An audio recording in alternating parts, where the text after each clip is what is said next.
давлаталӣ давлатзода падари Парвиз Лутфулло Давлатов рӯзи 2 ноябр дар суҳбат бо Радиои Озодӣ гуфт, ки қазияи вобаста ба писараш ва арӯси хонавода рашки зан нисбат ба шавҳараш буд.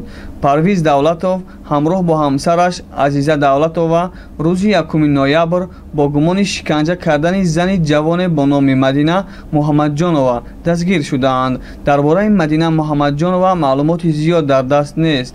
Ҳамин қадар маълум аст, ки ӯ 32 сола аст ва ҳамроҳ бо Парвиз Давлатов дар як ширкати мобилӣ кор мекардааст. Парвиз Давлатов мудири яке аз департаментҳои Мегафон Тоҷикистон будааст.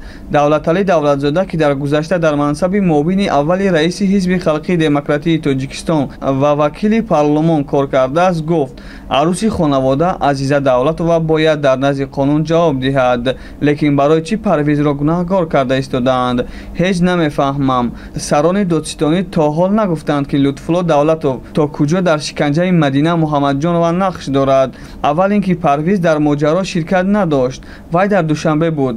ҳодиса берун аз шаҳр рӯй додааст. аз рӯи таблограммаи телефонаш низ ин маълум аст ва Парвиз ҳуҷҷатро ба муфаттишон пешниҳод кардааст. дуюм, аз замони ҳодиса то рӯзи дастгир шудан Парвиз ҳар рӯз соати 5 ё 6 субҳ рафта аз пай муолиҷаи Мадина мешуд.